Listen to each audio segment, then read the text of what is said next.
On a un sujet qui est parfaitement compensé par plus 2. Il veut voir un objet situé à 25 cm de sévère, sachant que sévère sont à 15 mm de son nez. Enfin, pas de son nez, mais son moins M.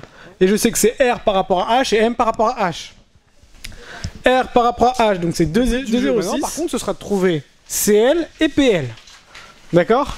Avant de les trouver, il va falloir trouver C et P. Donc en gros, c'est pareil que le parcours d'accommodation du sujet non compensé, sauf qu'il y a une étape en plus, c'est la conjugaison. On va faire comme la dernière fois, on va mettre des étapes.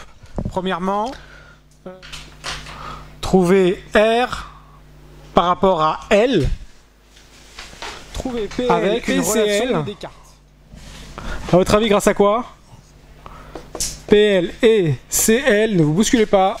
C'est égal à 3 dioptries. Une relation c'est Amax divisé par 2. C'est rare qu'on vous dise que c'est autre chose. D'accord? Mais si c'est autre chose, vous respectez. Donc, l'idée ici, c'est donc de dire que quoi? Que R donne R' à travers DO plus A. D'accord? On y va.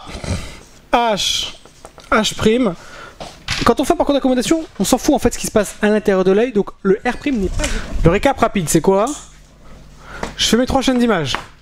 Je vais chercher R par rapport à L, puis R par rapport à H. Relation de Descartes, relation de Chasles. Une fois que j'ai ça, je cherche, je fais comme pour une accommodation, un parcours d'accommodation du sujet non compensé. Donc je cherche HC et HP. Une fois que je les ai trouvés, je vais chercher par rapport à L en faisant une petite relation de Chasles. Et une fois que je les ai trouvés par rapport à L, qu'est-ce que je fais? Hop, je les balance, je les reconjugue. On est d'accord? Et une fois que je les ai conjugués, bah, j'ai trouvé ces positions. Une fois que j'ai toutes les positions, qui est parfaitement compensé par DL égale plus 6. Non, plus 5, allez hop. Plus 5 dioptries.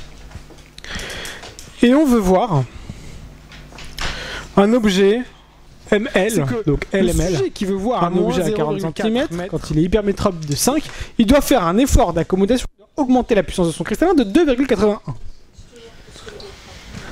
Exactement, c'est toujours plus que les métropes parce qu'on est à peu près à 40 cm, c'est 2,50. D'accord? Mais attention, quand il fait ça, s'il vous plaît, tout le monde se tait, parce que là c'est super important. Bon là c'est du plus, mais en vérité des fois c'est différent. Concrètement, qu'est-ce qui se passe? Le sujet a un rémotum apparent, RL, hein, à l'infini. Il regarde un objet à 40 cm. S'il était hémétrope, comme m'a dit Zaira, il devrait faire un effort à peu près de 2,50. D'accord? Parce que comme on est à 40 cm de L et pas de H, c'est un peu plus que un peu moins que 2,50. Mais bon, grosso modo, c'est 2,50. Donc en fait, quand le sujet est hypermétrope de 5, pour pouvoir faire avoir le même comportement qu'un sujet qui est accommodé de 50, lui doit augmenter plus. Doit accommoder de plus. Il y a ce qu'on appelle ici l'effort que le sujet doit mettre en place, au niveau de son œil. C'est ce qu'on appelle l'accommodation vraie. C'est l'accommodation que le sujet met en jeu. D'accord? Et donc ça c'est la différence, écoutez bien, entre R et M, qui sont des quoi? Des points qui s'appuient par rapport à qui? Par rapport à l'œil. Donc ça c'est ce qu'on appelle l'accommodation apparente du sujet compensé. C'est en gros le résultat qu'il obtient après avoir fait son accommodation vraie. D'accord? Vous comprenez? Alors l'idée c'est quoi? Pourquoi on a créé ce calcul-là? Pourquoi on l'a fait?